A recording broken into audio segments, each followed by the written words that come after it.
Ending the business part, and we will start the program part of this.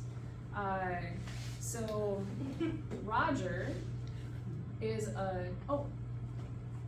Could you use any volunteers? yes, but I was gonna announce that at the end of the talk. Oh, okay. So Roger is a native of DeLand, lives in Monticello now. His family spent quite a number of years helping build the agricultural area and other parts of DeLand, and he can certainly speak more on the details of that. He also, for our society, he writes and compiles articles for our newsletter, and we certainly really appreciate his efforts and the research he puts into it. He's very thorough, and people love learning about the different things that he focuses on.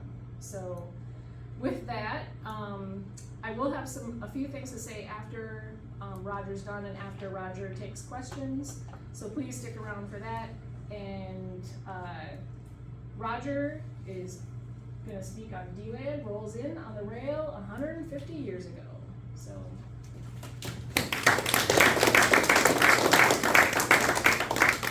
Everybody have a seat.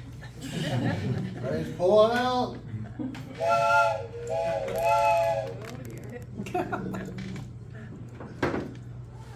And that little sound effect there. Well, it's a pleasure to join you tonight and talk to you about something near to my heart. Where you grew up, it's easy to talk about. It reminds me of a film that we went to see when we lived in southern Indiana for a year there in the Huntingburg area. That's where Abraham Lincoln grew up. Went in to see the film that you always see when you go to a tourist spot. And the narrator came on and said, "Here I grew up." That was the unmistakable voice of Everett Dirksen. I said, "I know that voice." We're going to be talking about DeLand, not southern Indiana. So we're going to go into the time capsule here. I'd look for it. It's in conjunction with the 150th anniversary of DeLand. This logo was designed for the centennial, and they just adopted it for the sesquicentennial by changing one number, two numbers, I guess. But it recognizes the big significance of agriculture, education, and community camaraderie. The biggest little town on earth. Now, where in the world would they get a logo like that, or a motto? Well, I'll talk about that a little bit in my presentation here. So, this is all the notes I've got. You think that's enough? I think it will be. I made up for the shortage of notes and the quantity of pictures. So I will speak to the pictures. Go ahead. Okay, from what perspective are we going to see this through? Well, it's not a smart camera, is it? No, it's an old tripod type that they used back in the 1800s. It then would tuck it away in your pocket. So when you had your portrait taken, they weren't very, the shutter speed wasn't very motion friendly, so yes, you did have to freeze. And you can't really freeze a smile too well, and that's why they're sober looking. So when they said hold it, you had to hold it. And one thing missing there is that on an inside photo, of course, he would have the flash bar that he would be holding up, loaded with a bit of gunpowder. That went whoosh. And you've all seen that. Okay. So, where were we coming into? Look at this prairie grass. Very lush and verdant. Very typical of all of the Midwest, not just Illinois. But, this was the West. back in the 1700s, 1800s.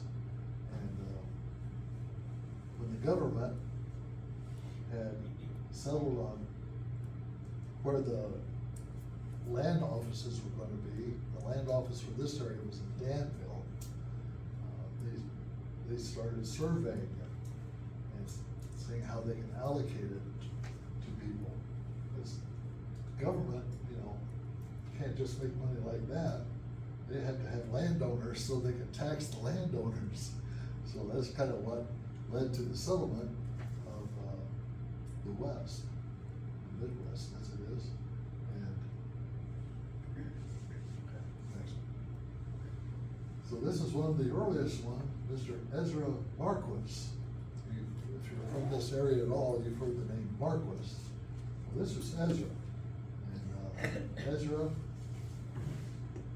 owned the land that became Goose Creek Township, or a good portion of it. And well, we'll see how that progresses here in a minute. You can see the years up there. Okay. This is Marquis Cemetery, and the gravestone marker at Marquis Cemetery. It's back in the woods. It's back here in those woods back there. And can't really see it from the road, but the address, if you want to set your GPS and get there, is at 1910 Piatt Road. So you go out, if you leave town, that's a good way to tell you. Well, you go up Bridge Street, turn right, and then turn left at the next intersection that it looks like. And follow that road, 2 roads down, you turn right, and that's Piatt Road. Is that right, George? Yeah, yes. He lives on that road too. And so yeah, Marquis Cemetery. I'm glad somebody's taking care of keeping the signs up to date. So there's 90-some folk back there. And the trouble with each one of these slides, there's a whole backstory to them, so just keep me on track. Or I'll just keep on yakking. So go ahead. Okay, Piatt County. All right. Well, I don't see any Piatt County up there. Oh, I forgot to tell you this, folks. There is one typo in this whole set of photos, and the prize goes to whoever finds the typographical error. But none here, not this slide. But so anyway, 1840, there was no Piatt County. Oh, why did they make a Piatt County? Well, if you live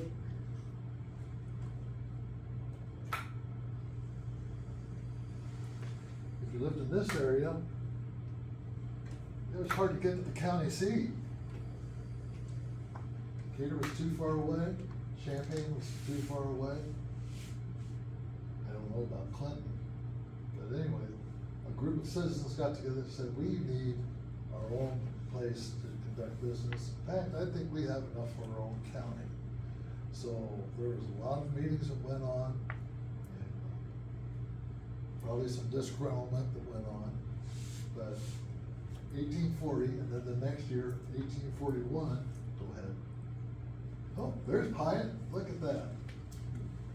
And so Piatt came to be in 1841. Monticello being the county seat.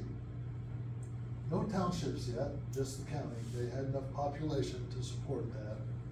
No railroads yet either. Those will be coming. I like that McLean County up there. Well, you got the prize. Man, that was the McLean place to be. Yeah. They hadn't named Ford County yet. I'm not sure when that came in. That's where the little dots are in the upper right hand corner. But anyway, that's how they carved Piatt County out of basically DeLand and Macon County. Okay, next. Well, I mentioned surveying a few minutes ago. This is, I'm not sure if every surveying team was this large, but it was more than just a one-man show. is he had all this paraphernalia equipment. He had rods to hold up, that would move the measuring disc up and down, depending on what he's seeing through his transit. This is a transit here, on those tripods. And by golly, I think he does have one. These rods here, we'll see a close-up of that here soon. They had to navigate the prairie grass with all this, and it's a tough job, I'm sure. But they worked for, it was a government job, either government job or a railroad job. We'll see a proof of the railroad here pretty soon. Okay, next. Yeah, these are the rods I was speaking of earlier. This is her tape measure.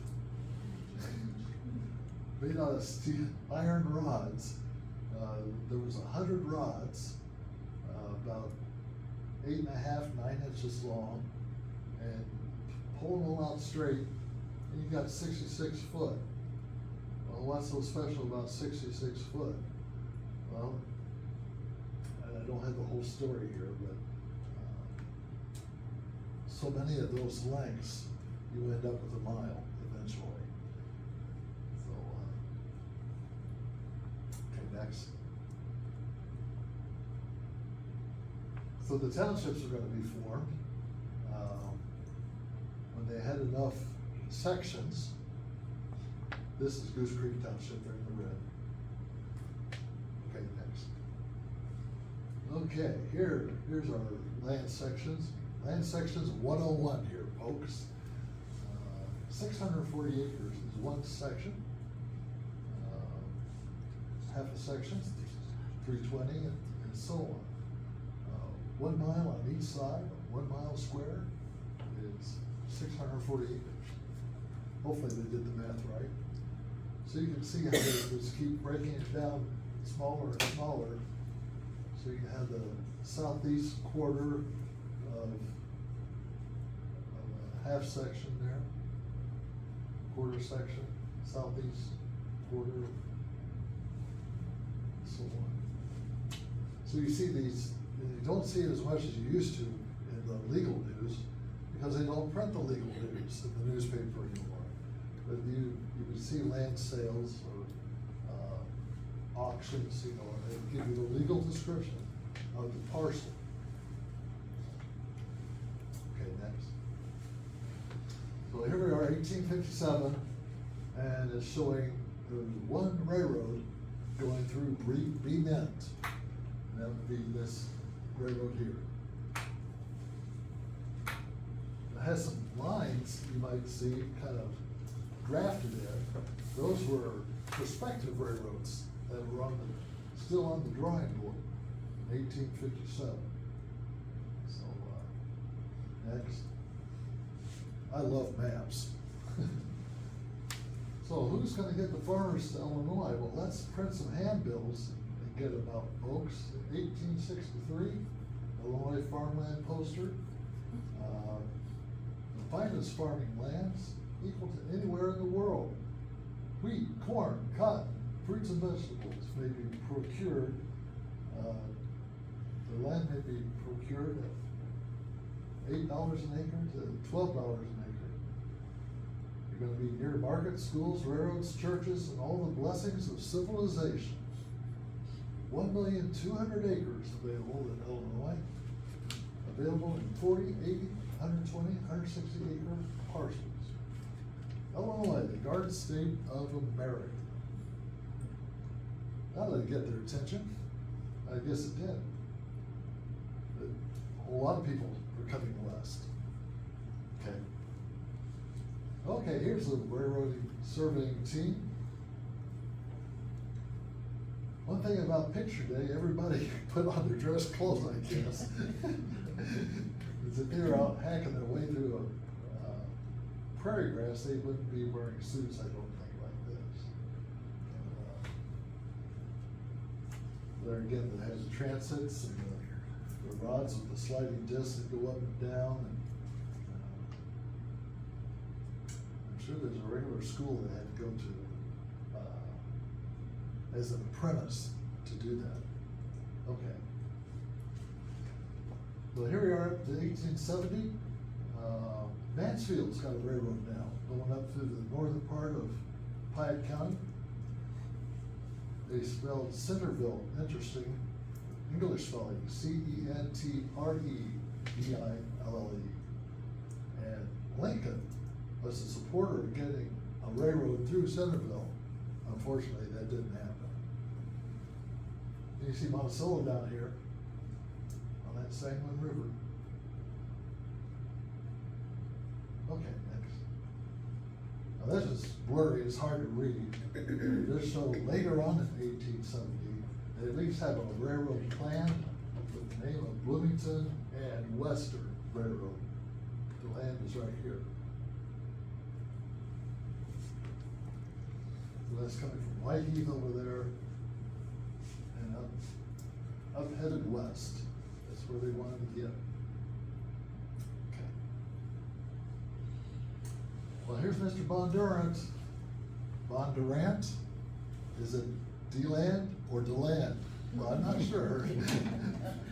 Leroy or Leroy?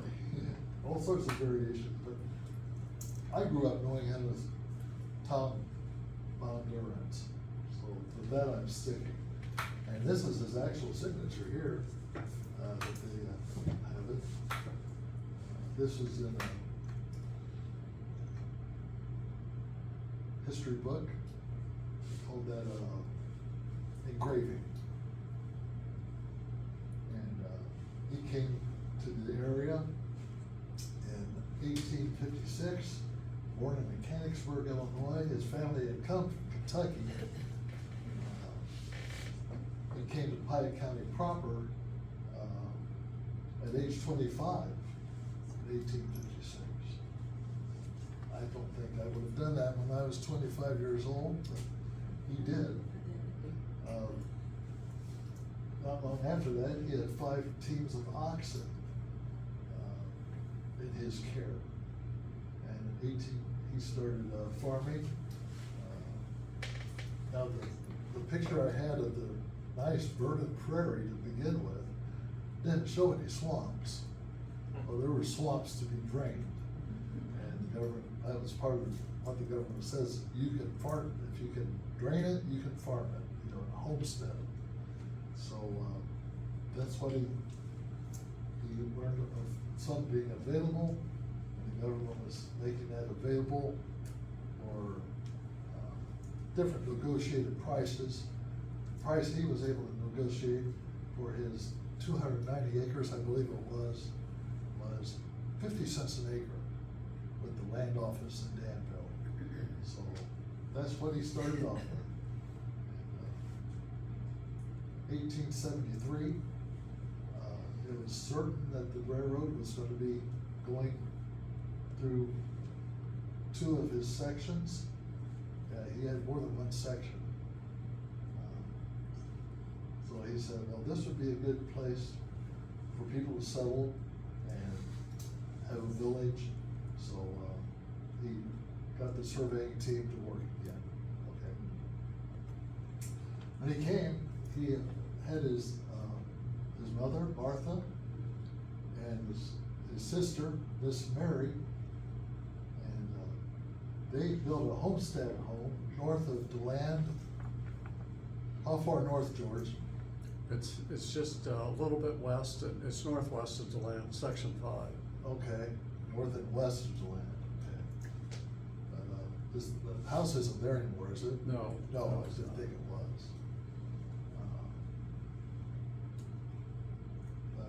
His sister, I'll talk about her just a little bit here. She lived at age 81, daughter of Joseph and Martha Bondurant, of course. Sister Thomas, she never married. Thomas never married either, so he kind of had a built-in housekeeper there for a while. She lived longer than Tom, and after Tom passed away in 1904,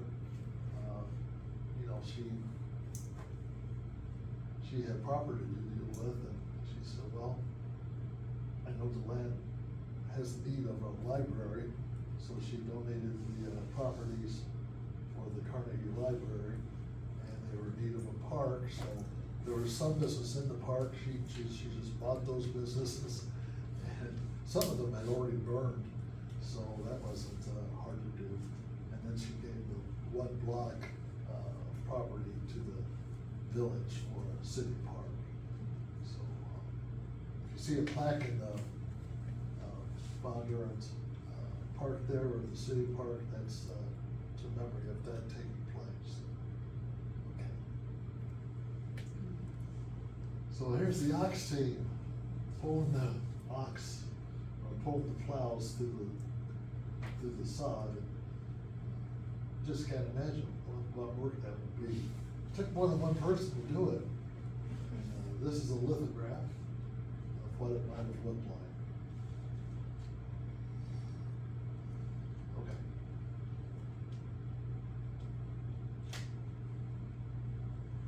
I already talked about this one, didn't I? Yep. Yep, sorry, duplicate. Okay, well, you've all been through DeLand, I think. How many have lived in DeLand? Okay, good. How many have lived there and wish they had? No, just kidding. Just kidding. Well, the initial 16 blocks is here in the yellow square that I made there. And the bottom part of the square is where the railroad was. So it all laid north, just immediately north of the railroad. There wasn't anything south yet. So those were the 16 blocks. And the elevator's right here. That's where the elevator was when they started. Had to get the grain onto the train cars. And so yeah, 16 blocks. And he got this off of Ezra Marquis. He bought the land off of Ezra Marquis, like I mentioned to you. And so you can see Goose Creek a little bit. Starts here and it kind of snakes through there.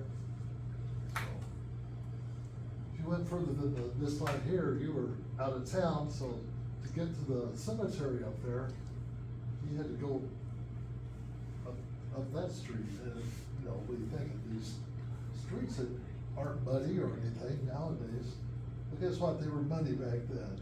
So it was kind of seasonal whether it would be fit for a funeral or not. And the yellow line at the very top is Route 10. Okay, next. So who's come to town? This is one of the first families to come, the Vale family, John Vale. And he was a pharmacist. We're gonna see that here in just a moment. That must be a nephew or a grandson, I'm not sure which. You know, there's just something not right about that setting there. Maybe they're foster parents, I'm not sure on that. But that's Mr. and Mrs. Vale. Okay, next. Okay. Business is starting to build up in 1881. Let's make a business directory. This is in the Monticello Bulletin newspaper. We have Dr. Wood. Answers calls at all hours. We have a grain elevator operator, Booty and Rodman. There's Mr. Vale here. He's a druggist. Keeps everything usually kept in the finest drugstores. Another Mr. Rodman here runs dry goods, groceries, boots and shoes, so on. Mr. Chamberlain, he's a dealer in hardware, Queenware. Not sure if that was, must be glass things with that. Agriculture implements, general stock, and notions. And then Mr. Covey, he's also a dealer in dry goods. They made a lot of dry goods at DeLand. Groceries, boots, so on, and more notions. So, yeah, business is picking up here. 1881, go ahead. Dr. Wood, he was one of the doctors that we just mentioned there. Takes calls at any hour. 1877. DeLand actually had 25 doctors. One of them was a dentist. The last doctor was the doctor the longest, George W. Walker. Walker, there you go, Doc Walker, thank you. Don't have a picture of Doc Walker, I'm not sure if anybody does, but Grace Paul, bless her heart, who I got all this information from, 99% of it anyway, and I'll talk about her pretty soon. She said that Doc Walker was a spit image of Doc on Gunsmoke. If you ever saw Doc on Gunsmoke, it could have been twins. So now we kind of have a visual of what Doc Walker was like. Had a practice of 55 years. That was long, and it was cut short, I guess if you want to call it that, by a car accident. So that was a sad loss of Doc Walker. Go ahead. Okay, here's the first church in DeLand. It was a Catholic church called St. Mary's Chapel. And I just learned that in this PowerPoint presentation because I didn't know it actually had a name. But this is the first chapel or church right there on the corner of the park.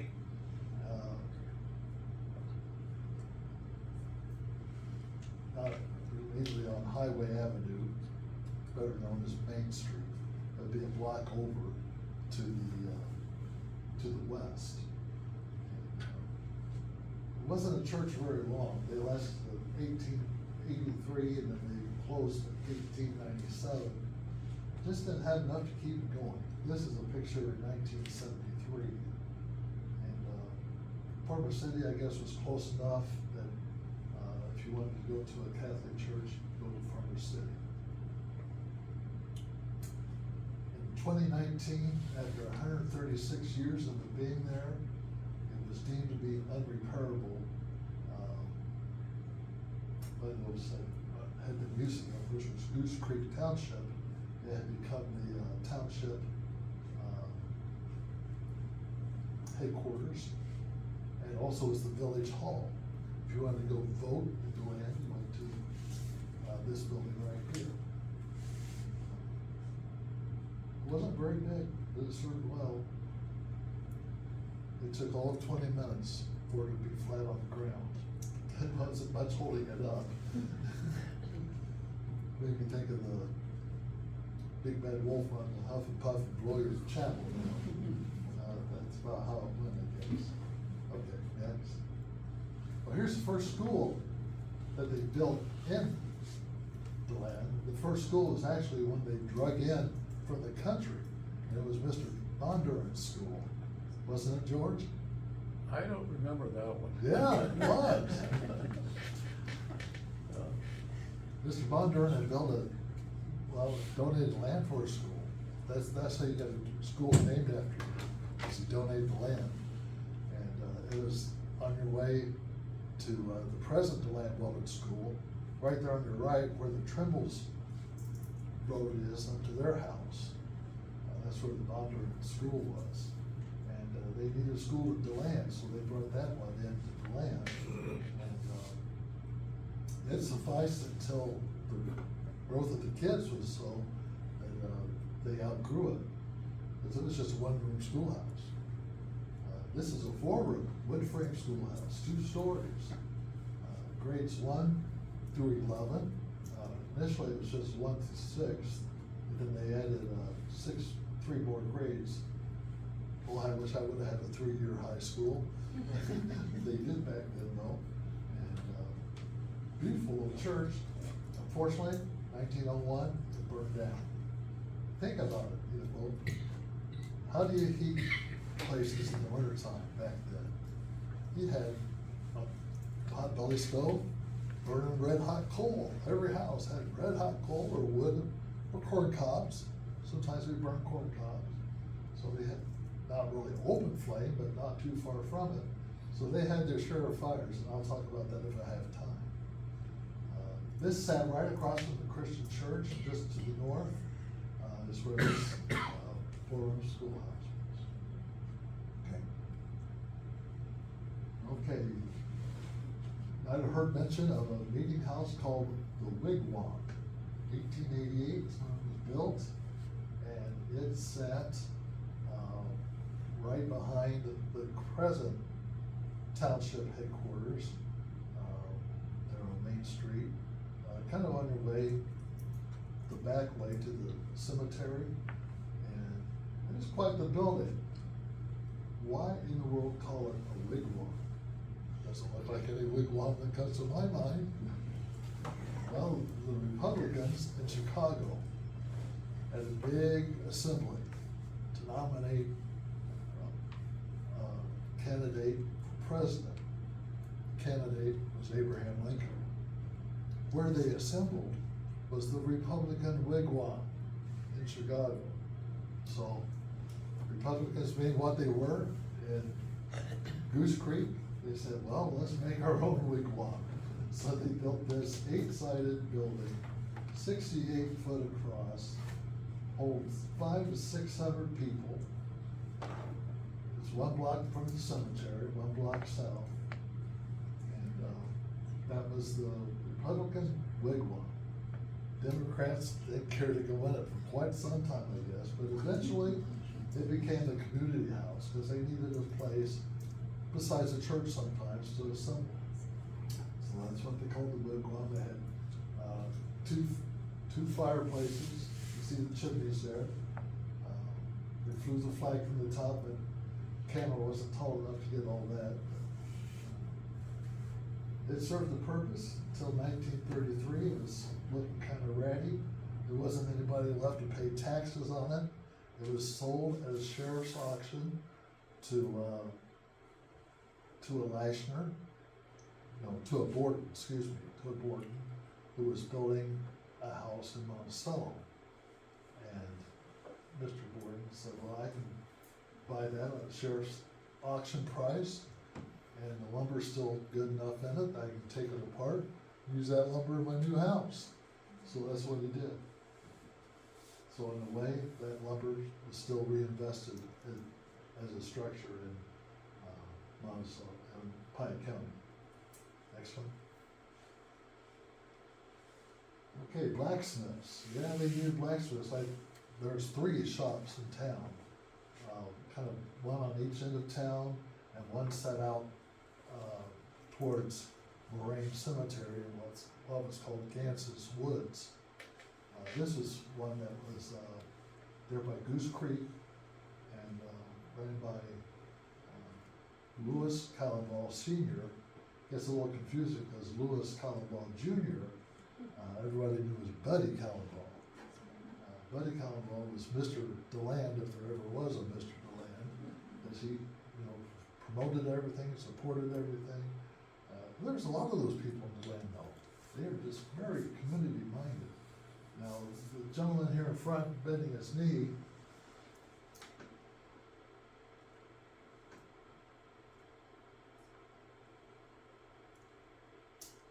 his name was Woody, Slim Woody.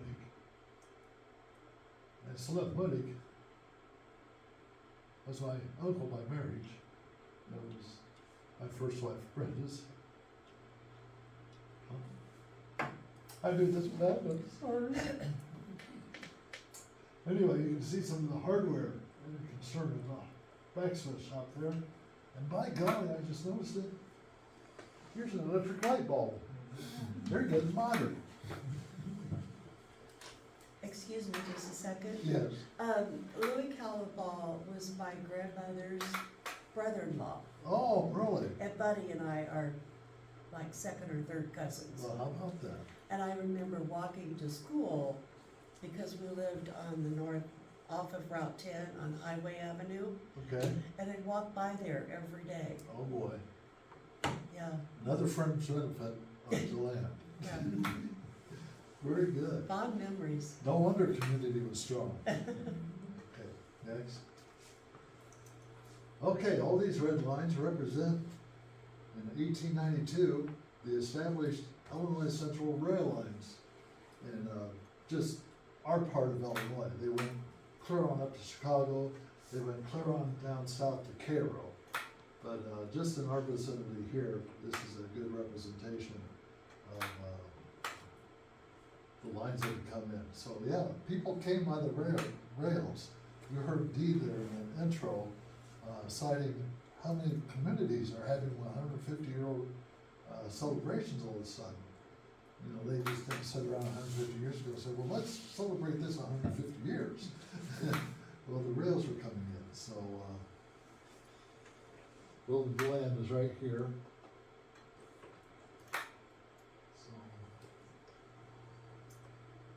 So do you think the line came from Champaign and went west, or vice versa? It came from Champaign and went west. They had intended to go clear across the Illinois River. The furthest they got was Savannah. Okay, next. Another church, not in DeLand, but in the vicinity of DeLand, definitely in Goose Creek Township, was one called the Enterprise Church, and it was kind of on your way to Farmer City. It was a rural Methodist church, 1894. They closed and left vacant for 10 years in 1923. And in 1933, the Farmer City Christian Church needed a new church because their church burned down. So they said, well, let's see if this church would be available to move. And yeah, they moved this church to Farmer City. It became a Christian church for a while, and then this church burned down. They just had so many fires. Okay. Okay, well, here's this 3-year high school that I mentioned. Grades 9, 10, 11, the first grades 9, 10, 11 that they had. And don't know anybody there. Fine looking class. In the background, you can tell is that wood 2-story school that we just saw a couple slides back. Okay. Factories. Do we have any factories in DeLand? Well, there was at least 3 or 4. This is one of the first ones. If they're going to drain the swamps, they're going to need some field tile to drain the swamps. So this was the field tile factory. They made different size tiles, depending on if you ever see heat ducts, you know how they feed one into a larger one into a larger one. Well, the closer to the creek that you get, or drainage ditch that you get, the larger tile you need, because the more water flows through it. They had used a device that they would pull less oxen, and it was kind of like a football, and go through the mud just under the top of the soil. They called it a mole, M-O-L-E. And that mole would go through and just make kind of a trench for the water. And that sufficed until they could get their tile. And, anyway, we have such names as Boucher, Gantz, Wilson, Borden, and Moody. They're probably standing up there, the prominent ones wanting to have their picture before everybody. So that was a tile factory, and the remains of that tile factory is what became the town dump later on. But it's landscaped nicer now, and you would never know it was the city dump. Go ahead. Have dray wagon will hire. Well, what in the world is a dray wagon? It's here. It was the heaviest commonly used wagon available for carrying machinery, large field rock, the heaviest loads you can think of. They called it a dray. So you see that, I think there's 2 horses hitched to it. So that's Jake, ready to be hired out. Okay. Threshing machine and party. Well, I don't know about you, but when I think of a party, I don't think of going to a party like this.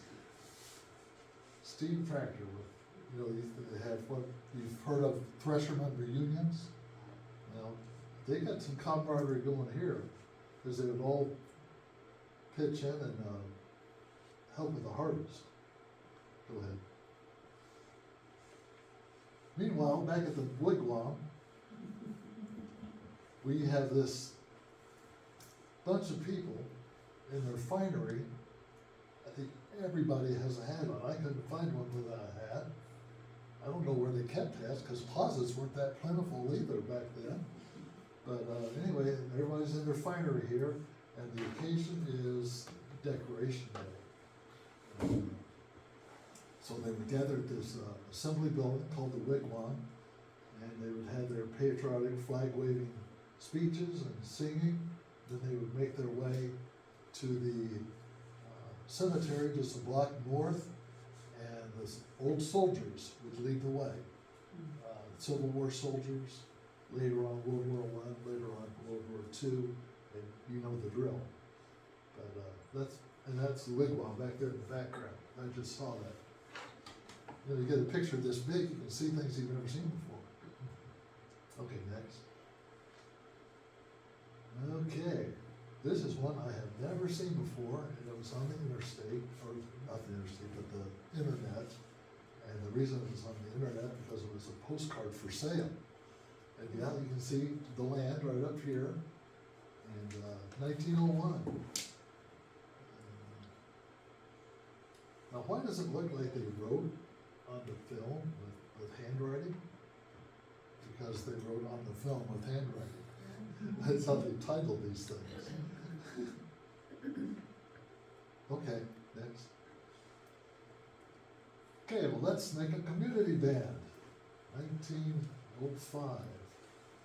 In the background, you see two pillars going up, and those are the pillars that were the front door for the DeLand State Bank. And we'll see that here pretty soon. Just keep those pillars in mind a little bit. I have to tell you a real quick story. Oh boy. We're out of time. Band uniforms. You've all seen the movie The Music Man. There actually was a music man come visit DeLand in the late 1800s. Didn't receive too favorable of a reception, going out of town anyway. But that's another story. There actually were those people back then that it was a sham. Next. Okay, Mr. Boucher, Mr. Boucher's name earlier, went by the nickname of Coop. He opened the first garage there in DeLand, and he had a dealership for Rambler and Overland vehicles, auto machines. And this is the interior of the shop. The shop is still there on Main Street or Highway Avenue, whichever you want to call it. I don't know why they didn't call it Main Street. It's easier to say Main Street. It's known as Highway Avenue. So anyway, the inside of the shop, next one, and the outside of the shop. 1910, Mr. Boucher sold his garage to Clarence Smith, nicknamed as Smitty. And like I said, that's still there. We'll see it in a few minutes. And, boy, what fine pavement on that street, huh? Okay, next. Well, here we are. Let's have another freshman party. This is on the farm that was, I'll have to tell you, I grew up in the 2-story brick house just north of Route 10 on the other side of DeLand. That was my folks' house. My grandparents built that house in 1912. Remember that date, 1912, we'll cross that again. So anyway, this is a freshman party just west of where I lived. The next house going west was where Wendell McBride lived. Before McBride's, it was the property of the Moody's. So this was the James Moody farm, and it was a time of season, they needed help with crops. So we're rotating this chore, all pitching in, and there's 23 men in that picture, 2 little ones in front. Okay, go ahead. Okay, I gotta make sure you're awake now. It's time for a quiz. Threshing machines were used to do what? Fresh wheat. 2. Number 2? Separate beans. You're not gonna wash all the dirty farm clothes at once? Okay, let's go to the next slide. You're right, number 2, separate the wheat seed from the plant. Okay, next. Let's just make sure you're awake. Okay, that first school building that was so beautiful that I just showed you, it burned down. So they built this new one in 1905, made out of brick. There again, grades 1 to 11, and it served very well until it was vacated in 1959.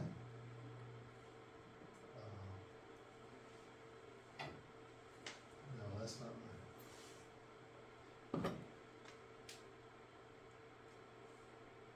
Yeah, it was abandoned in 1959 because that's when they opened the new high school that we'll see here in just a moment. And there was some consolidation going on with Weldon. And in 1971, Mr. Trenchard bought this and was able to have it removed, or he razed it and sold the property, and there's a lovely privately owned home there now at the Nortons built. My sister went to class there for a while, and down the side of the building was a fire escape tube that would slide down from the second story if need be. I went to that school. You've been to that school? Yeah. We moved here from Indiana, and I was in the 4th grade, and I loved that fire escape. Oh, well, you're gonna resonate with this next picture. Go ahead. Where was that located, that school? Across from the Christian church, where that wood one had been. Oh, okay. Yeah. So here we are inside an actual class in that Yep. building. Wow.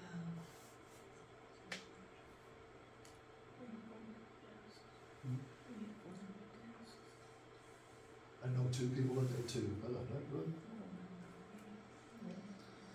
Not gonna go into that. Plenty of blackboards. Yeah. Had to beat the erasers together to get the chalk out. Okay, next. Okay, this is George and Lucy Thornton Trenchard,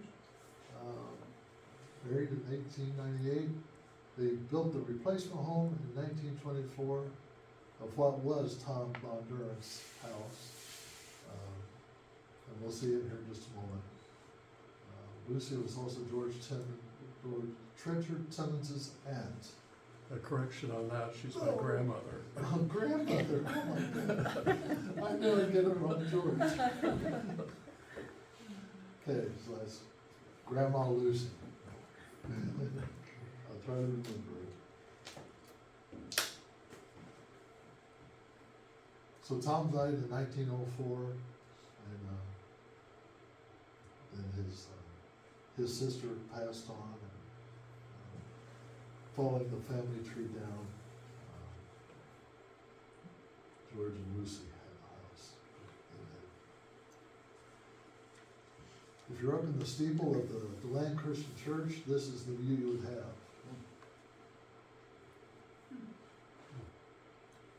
Hard to see in this picture, this is Main Street here, the building's there. You go down the street a ways, there's a windmill here. That was the extent of their waterworks in the day. They had what amounts of open, round horse tank on each end of town. And each person had their own waterworks, and it went like this. Shallow wells. Okay, next. Here's the house I was mentioning to you. This burned down in 1908, and in front of it are the first Rambler automobiles that came to town. They went to Racine, Wisconsin to bring them back. First one is Smith Wisegarver, my great-grandfather. George Trenchard and family. Next one is George Hirsch and family.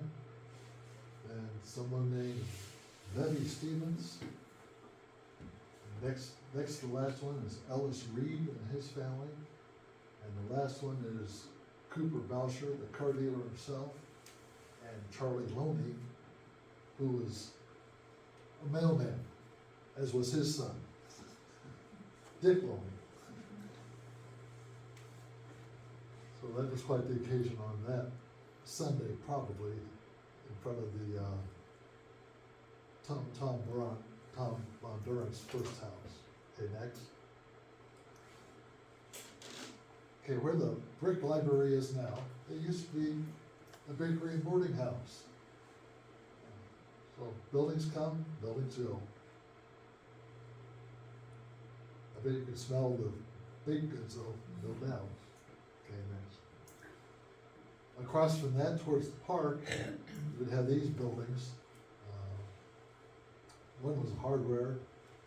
They all had to do with, keeping your horses and wagons going and your farm equipment. Okay, next. Okay, here we are back to the maps. The land area plat map. I don't know if you can see the names or not. This little school building here, that's the Bondurant School. They trekked that down into town where they're still, this is Bondurant land up here, got Hirsch land over there. Somebody named Trenchard here, over here. Reeds down here. Dressback, Gants. So the land was growing. In fact, they had the corporation line clear out here so the city could take advantage of taxes. That changed in their later years. Okay, go ahead. Okay, this is the same year, just showing the northern part. Have a better view of the cemetery up here. Well, the town's grown. They went north 2 or 3 blocks. Because here's the creek that I mentioned earlier, where they got all this. And my grandma lived just past the creek, up on this raised ground up there, so they called that the hill. And I didn't have enough room to show the south end of it here, but it goes south another 4 blocks too. So we got a kind of long, skinny town. Okay, next. Grace Paul was the library, and Grace's brother, Hardy Paul, had a livery stable.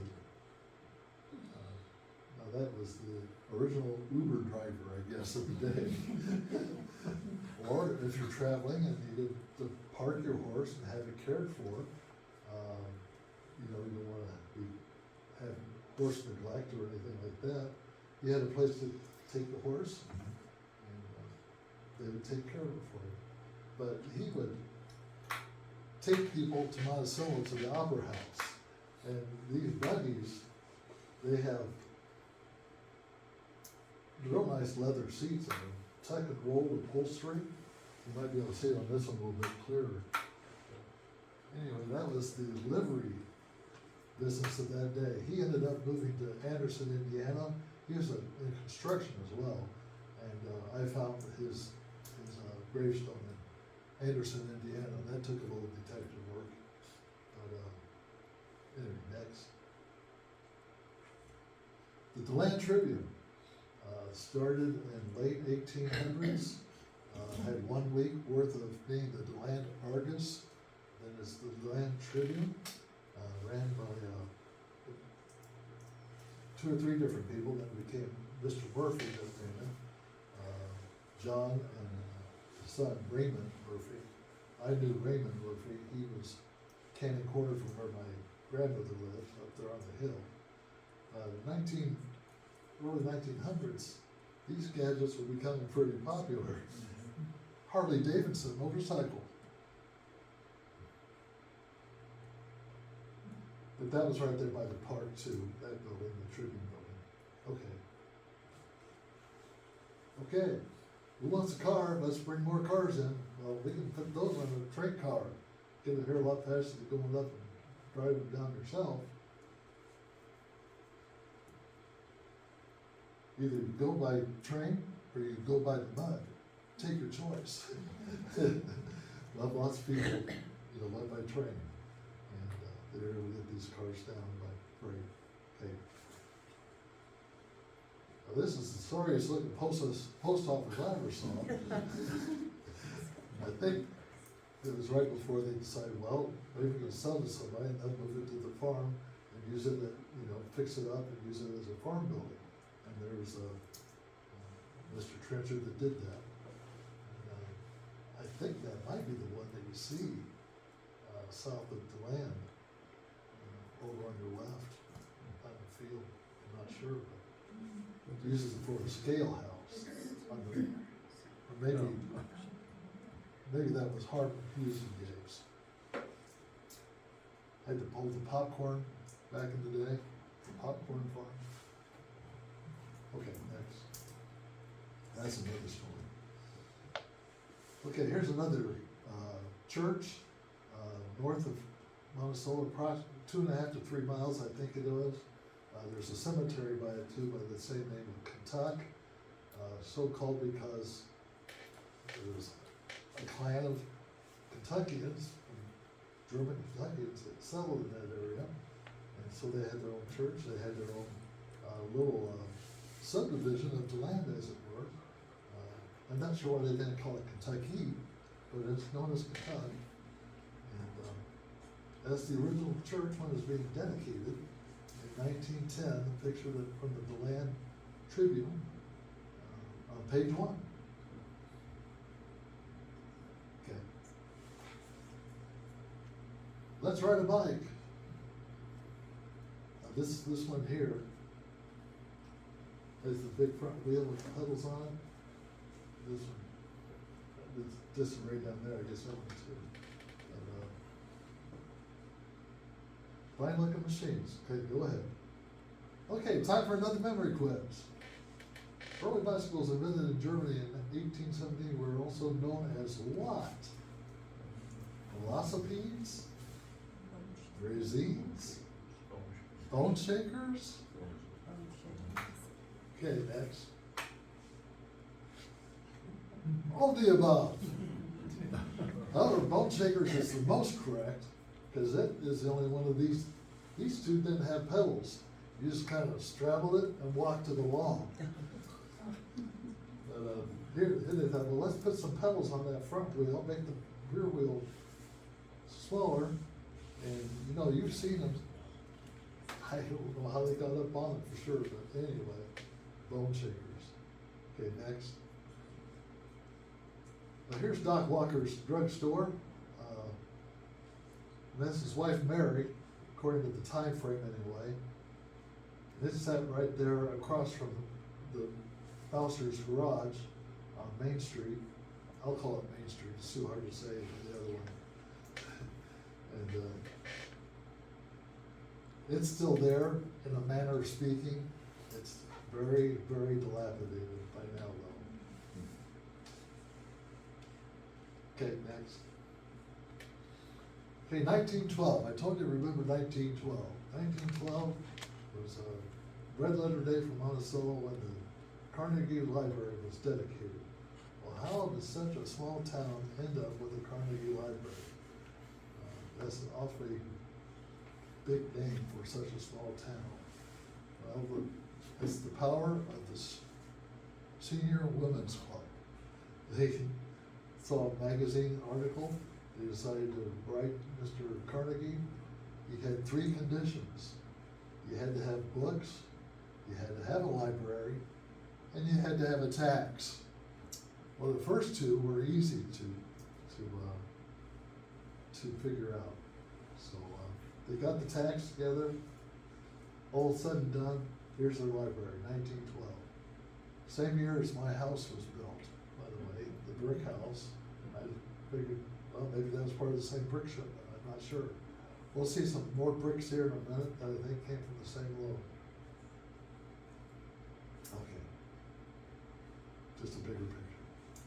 Couldn't find any picture of them building the library. All the pictures that they have and none of the building of it. Okay. Here's a First Bank, the First National Bank. We'll recognize that building in a couple other pictures. Okay. If you're standing at the railroad looking north, this is what you can see. Then there again, mighty fine pavement on that street. Telephone poles. I'm retired from the phone company. Every cross arm there you see is 10 phone numbers, so it's not hard to do the math. 50 phone numbers on this pole. Okay, that's one of the first elevators, the Porter elevator. Okay. Mr. Porter himself, this is later on in life. He was the library trustee at that time. Clyde Porter, Porter's elevator. Okay. Now here we are horsing around with a two-bottom plow. Pretty sure that plow we saw with the ox team earlier was just a one-bottom plow, no doubt. But we're moving on up here. Okay. Hey, let's have a promotional sale. A trick store. A special occasion of having a big old cast iron stove here called the Majestic. I think this is a trig here. And I think this is a trig here.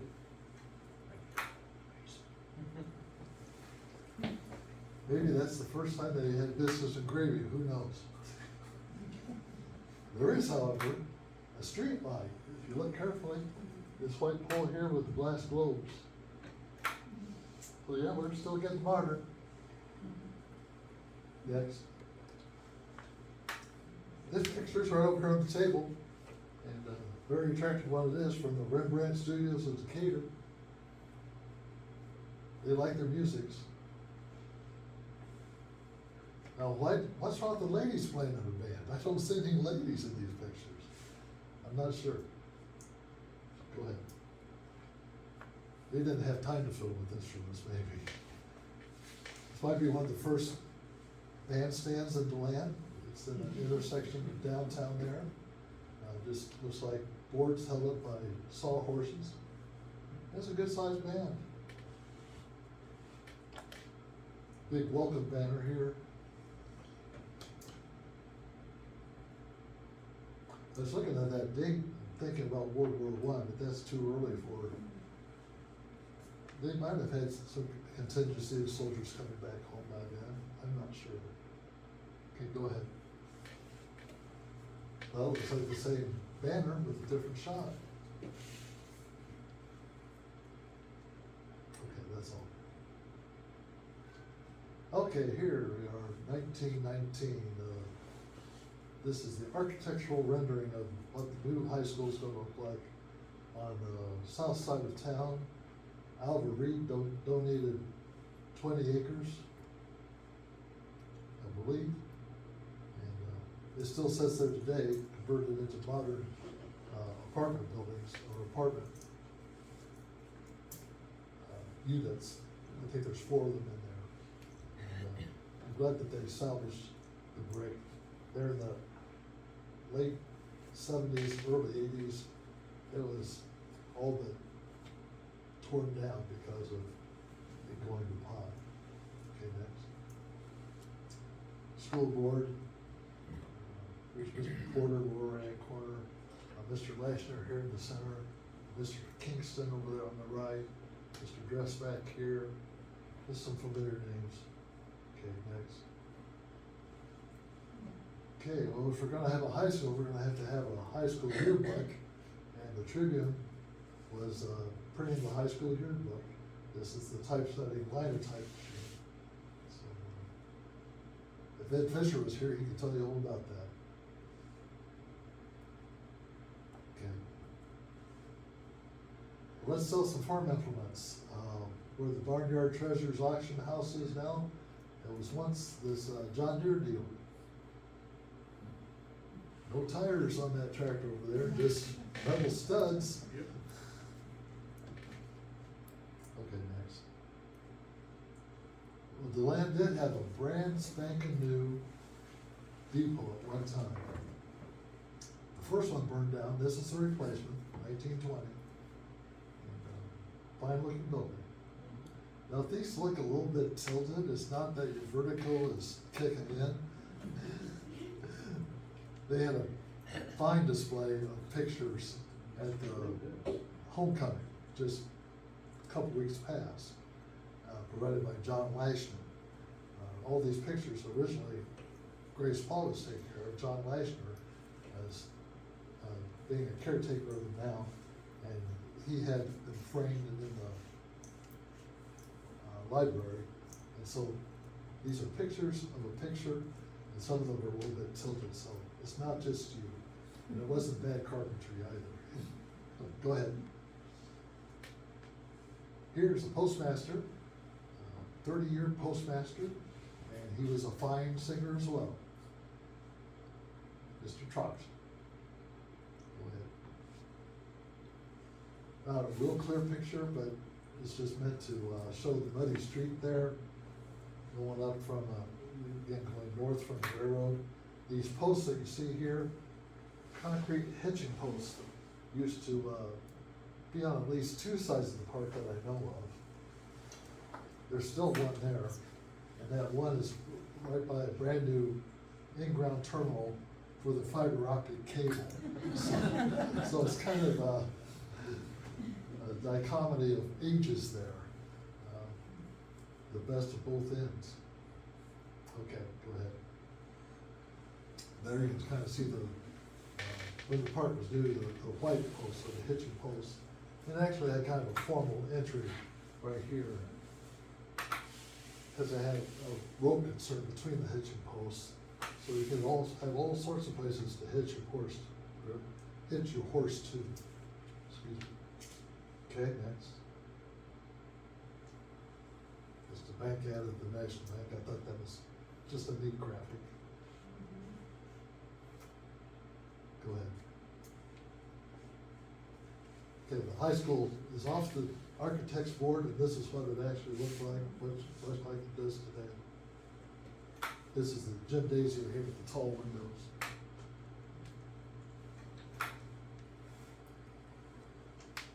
Okay.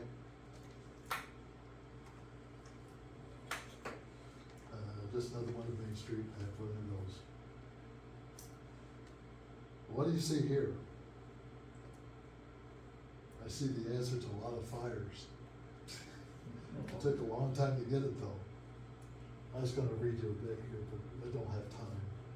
But they had like 64 fires in town. They had this built just in time, along with the distribution lines, the fire hydrants, and a fire truck or two that were kept at Smitty's garage until they had the firehouse built. They had it built just in time to save the cabin, to save the Christian church from burning down in the mid-30s. So it's gone now. It's got a replacement on the south side of town. Things wear out, become obsolete. Oh, next. Another typical class of rural school kids in a one-room schoolhouse. And a sharp eye, my mom's front row on the right, Alto Rex. Next. Well, when push comes to shove, the old gets shoved to the rear and the new gets built in the front. So it was with the Prospect Rural School, old versus new. Even had a bay window on this side. I was see if you can tell if that bulb blows out there or not. It does. Go ahead, next.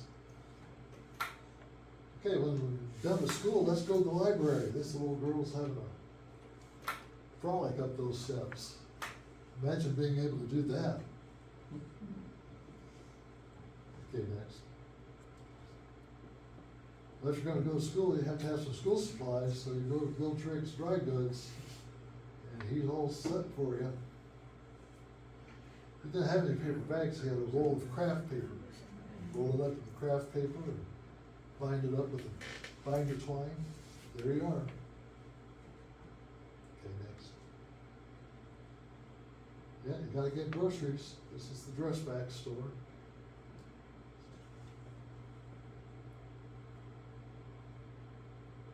Must have been apple trees around somewhere. Next. Okay, well, the old rural schools get outdated with everything centralizing in town. What are you gonna do with the old rural schools? You're gonna auction them off.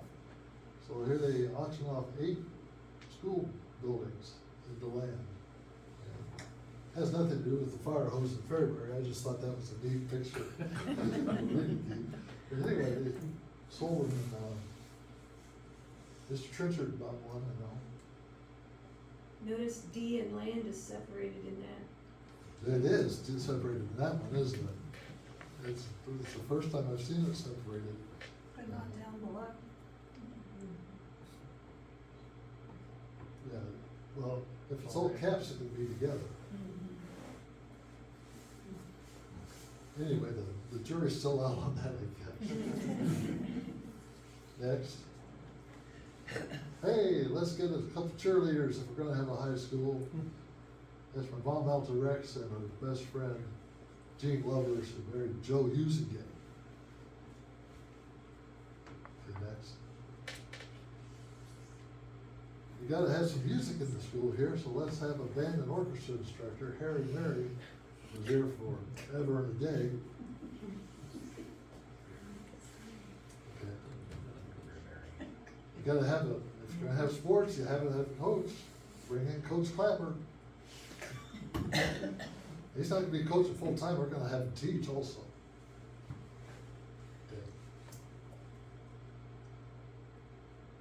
Well, we've had the military guys serving World War I. They have some camaraderie-ship, and they will keep wanting to help the community and do benefit the community through this organization called the American Legion. And DeLand needs to have one. So, way before this building was thought of, the American Legion post was formed, back in the early 1900s, probably 18 or 19. But later on, they were substantial enough that they could build it. I had the beginnings of this kind of Quonset hut style building with a concrete brick front. And so that was the American Legion post for a long time until they had a kitchen fire and it burned down. Okay, next. Land Farmers Co-op. Okay, well, we got plenty of wood elevators. What are we gonna do now that we're out of room with wood elevators? We're gonna build steel bins. They had steel bins coming out of their ears. And, what do we do with the leftover cobs?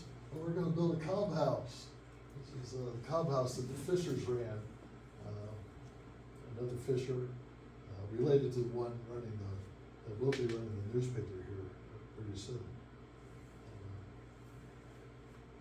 Okay, go next. Inside the gym, if you're ever in the gym, you remember that DTHS, and I could never make sense of that until I later on at DeLand Township High School. So, my mom's class gave that as the senior gift to the school. Okay, next. I know I went to run out of things to talk about, I'm sorry, folks. Grace Paul, the librarian is there. Next. And her favorite is spending time with kids. It's what the library is built for. Next.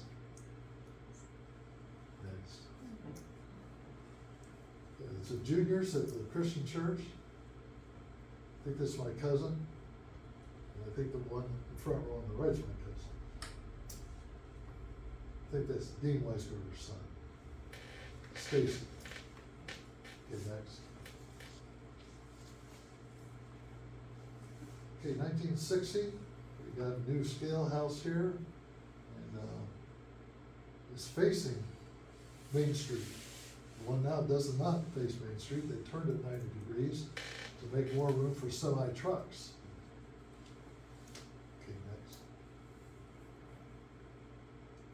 Here's David and Goliath. Next.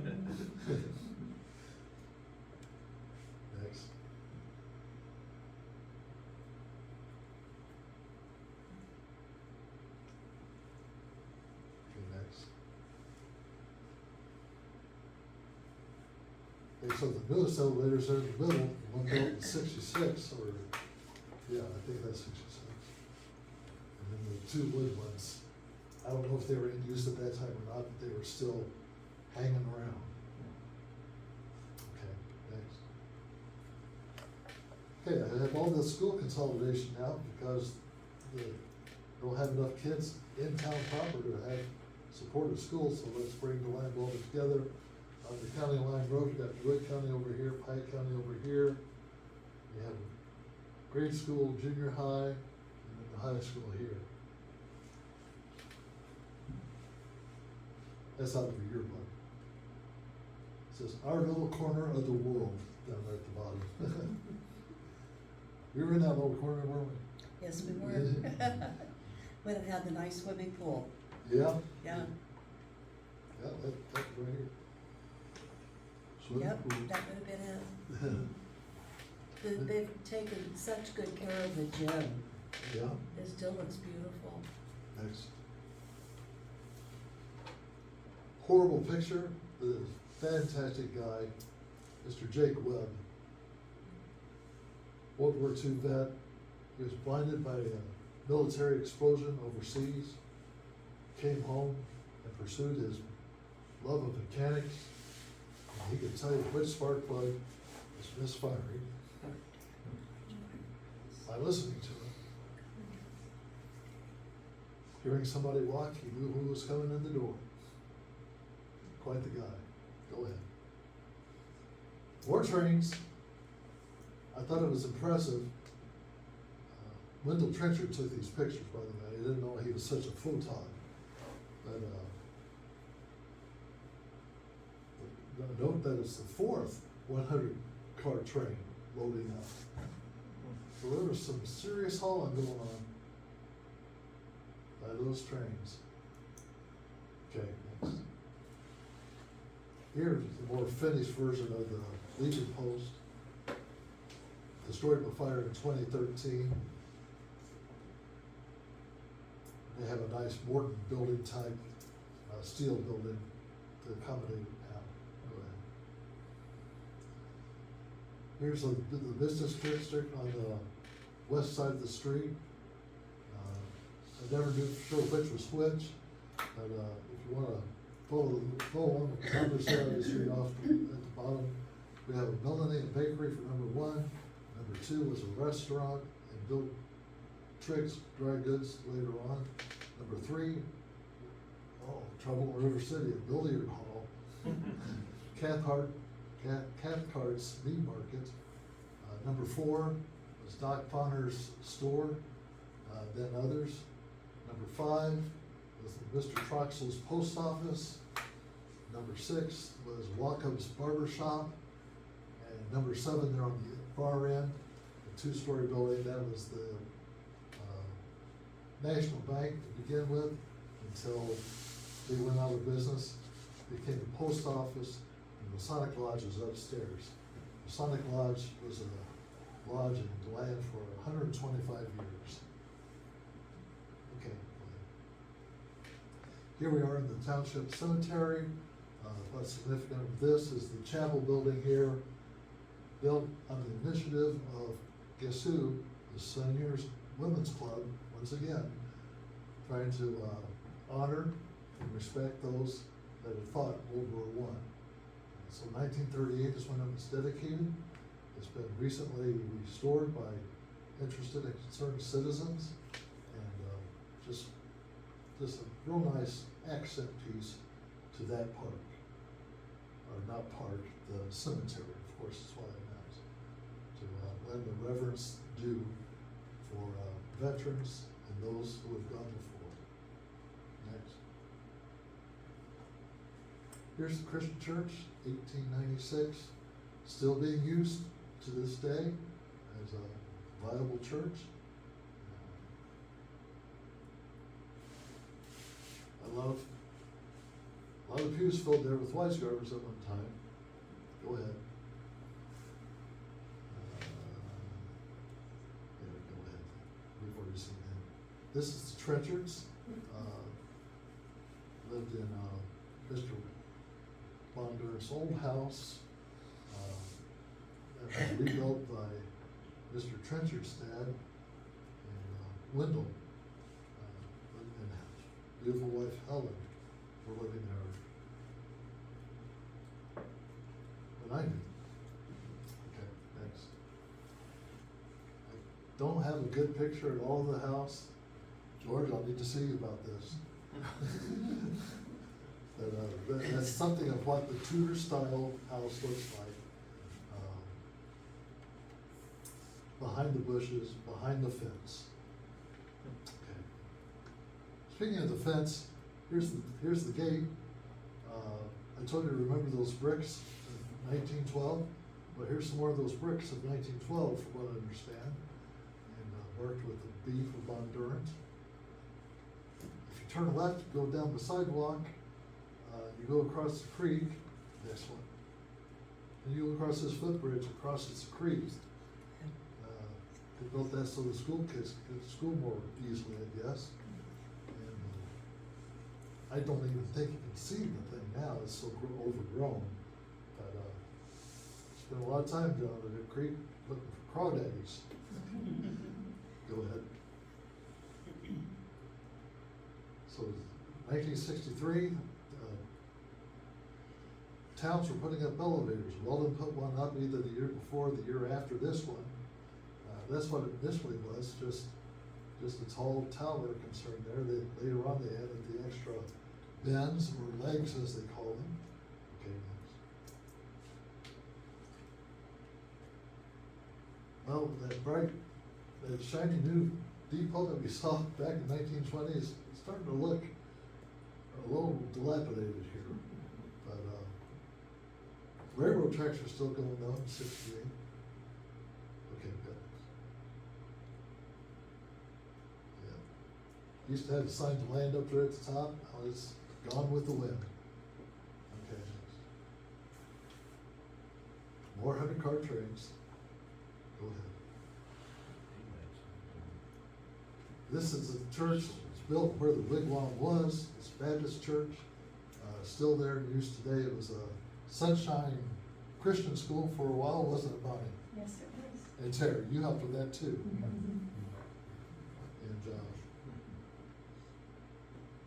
And it's still in use today as the Cowboy Church, meets on Saturday nights, I understand.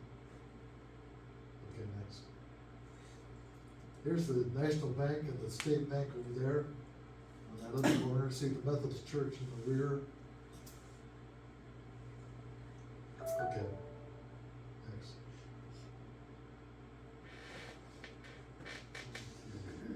Oh, this is significant. Dorothy Herman took this picture. She took a lot of the pictures for Grace Paw's book. She's risking life and limb standing on the edge of Route 10 here, looking back towards the north and the east to take a look at this brand new grade school that had just been built.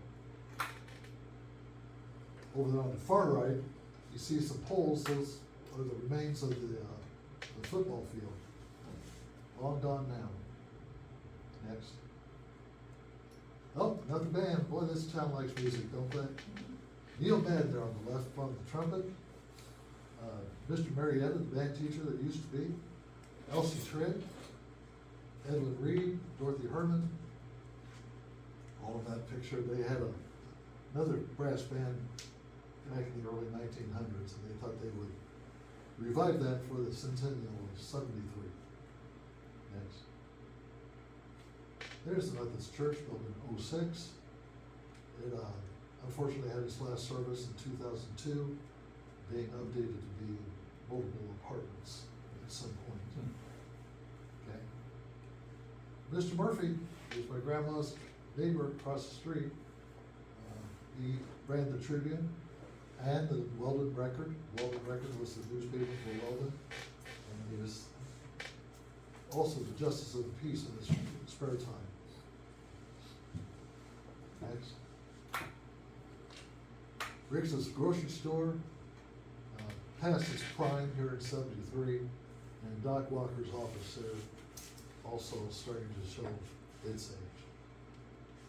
I didn't realize it, but they think that building dates back to 1877, that Doc Walker's building. Kinda had the look of a smokehouse. Okay, go ahead. Here's Smidge's garage, getting a little more modern, 73, still pumping gas, got those two, gas pumps out front. Not clear enough, I'm sure one of those is Smitty standing there. He's like a dinosaur. Go ahead. DeLand State Bank, there's Neil Madden again with the tie on. So they closed the old brick one, and, they moved over to this more modern one, even had a drive-through. It became Bank One, then became, First Mid Bank, and First Mid Bank is the one that said, okay, we can't support this anymore. We're going to donate it to the library, and, they can have it as a modern, accessible building. And every time I roll up and go in that building, I'm so thankful they did that. Go ahead. There's the tribute building, the firehouse. Next. Uh-oh, what's going on here? The depot's growing wheels. It's headed for the Minnesota Railway Museum. It'll become Nelson's Crossing. And, I wouldn't have these pictures if I hadn't seen them in the library at the homecoming, George. So I'm very thankful for the library posting of pictures. Okay, next. Timeless. I don't have to put a date on there. It's been a gem for 111 years. And it's privately owned by the Reed family. And just thankful that it's still there. Lots of memories. Next. We're getting to the end here, folks. This is the inside. You always wonder what the inside might look like. This is a circulation desk. I have very fond memories of these glass lamps and the glass lampshade there. Classic of that period for a library table lamp. And they had a plaque up there at this time that the photo was taken from Plato, that education is giving to the body and soul all the beauty and perfection it is capable of holding. That's a mouthful, but it means a lot. So that's where Grace Falls camped out. Okay, thanks. Here's some of the awesome woodwork that's in that library, the skylight.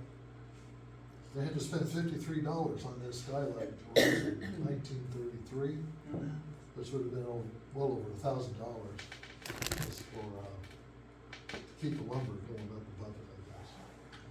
Just beautiful woodwork. Next.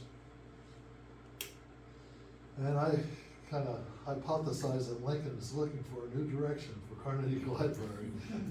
Looking out the front door of the old library there. That pedestal and bust of him is in the new library that is the Township Library, going to the next one. The Goose Creek District Library. And they moved over in there in 2009, the books, after the First Mid Bank donated it to the library district. So I'm very thankful for that. For those of you that need to, you can just push the button and the door opens for you. It's remarkable for downtown DeLand. Okay, next. We've seen this before, the bank building. What I want to mention here though, it's the newest addition, the newest business is Barnyard Treasures #2. So it has specialties, auctions over there. But as you recall, it had been the restaurant, the barber shop, post office, and the lodge. Next. Beautiful picture, maybe one of the last ones that we could take, where all the window lights are still in the old State Bank and the Briggs's Grocery, Old Glory's flying in front, and the far right is Doc Walker's building. Actually, upstairs in the bank, the Eastern Star, Rebecca Women's used to meet up there too. Yeah. Yeah. Oddfellows had a part of that too. Mm-hmm. It's also where the telephone operator was when you had to crank. Was Oh, that Daisy really? Smith? When we moved here, her name was Daisy. Was it? Okay, okay. Daisy I don't- Parsons. Yeah, yeah, because I remember cranking up the phone, Okay, yeah. and she was the telephone operator. Mrs. Motherspaw was before that, and she Yeah. was in a wood frame building, but it was big. Wow. Go ahead. Okay, Tempest Fusion, I'm way out of time. Time marches on. This is another beautiful piece in the cemetery, donated by Robert Allerton. And I think this might be the oldest man-made thing in Piatt County, 1650. Can you think of anything older? I can't. 855 years old. But it's a sundial that was brought over from England. And Mr. Allerton says, I think it would look better in their cemetery than it would on my 1,500 acre property out here. The same number. So, it's still there today. Okay, next. I have some acknowledgements. Ms. Paul, of course. None of this would be possible without her foresight and capturing this information. Two great farmers in DeLand, Jim Reed, John Leishner, been there for generations. Mia Adams is the librarian at DeLand now, just a fantastic young person, breathing energy into it. She even put out slow down signs because there's kids out there on Main Street. And lastly, I'd like to acknowledge anybody bold enough to take an intentional photo of people or places and both label it and preserve it. Otherwise, there would be nothing to pass on and say, this is what brought us here. Amen. So that's my conclusion, folks.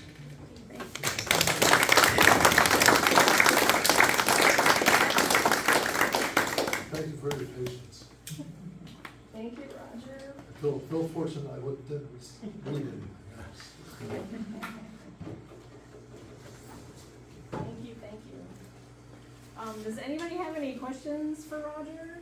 Or you can talk to him afterwards. Good, I answered all the questions. We have some extra of our fall quarterly.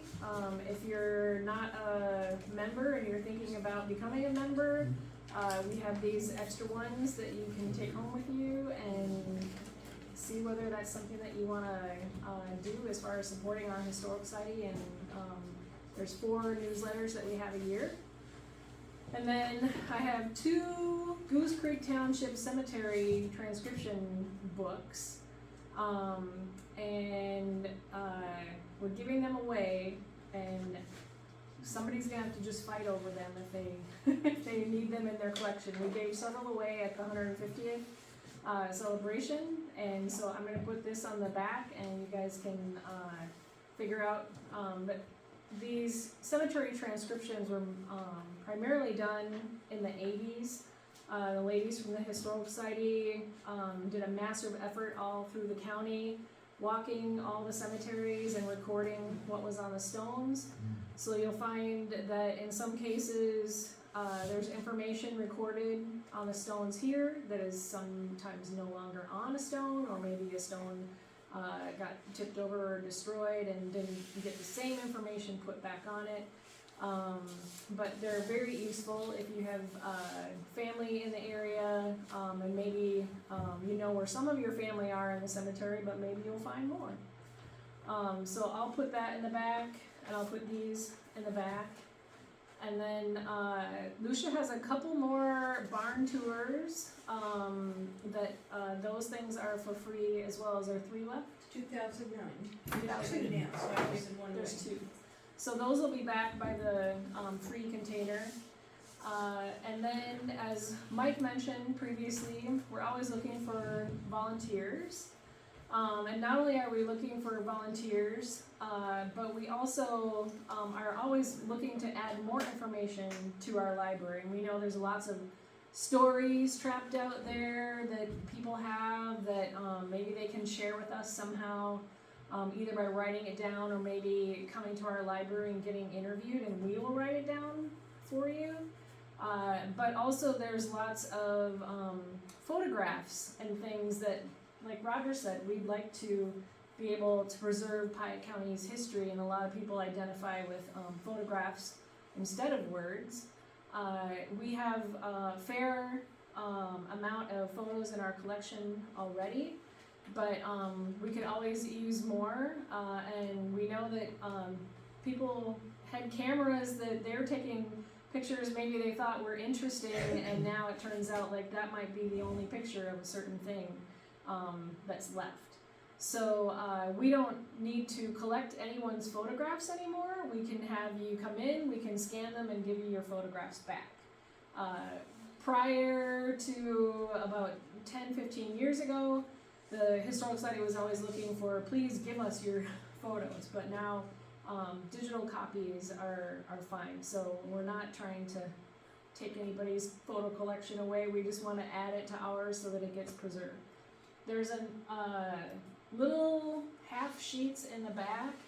If you are interested in helping or being able to share a story or know of some photographs that would help our collections, you can fill out the little questionnaire and provide us some extra information. So I think that's it. I do have a question. Sure. Yes, why did the Carnegie Library close? I heard different reasons, and I never did know why it closed. Well, accessibility is a big one. Especially considering the bank making an offer Okay, of an accessible building okay. that It was just such a beautiful, it is, and for DeLand to have a Carnegie is yeah. really something to be proud of. So if you can't get into it, Then there was no way to devise a ramp, Oh, there wasn't? Oh, where they would have to construct outside elevator shaft. okay. And it just wasn't gonna work that way. Okay, thank you. But I'm glad it's still there. Oh, yes, it's beautiful, and It is a the gem. pictures that you have of it Yeah. are gorgeous. Good question. when's your next meeting? The next meeting is on December 5th, and that is our annual dinner. We normally, Gene Schnurley has been instructed that he is our speaker for life at the annual dinner. That was per Kathleen Foster's instructions, and so we will have to confer with him whether he still wants to continue that this year, or if we will be looking for another speaker. He really, really enjoys not only letting everybody know the different history things that he has looked up, but he still likes to have that teacher come out in him and ask questions, get a little bit of a quiz during the annual dinner speeches.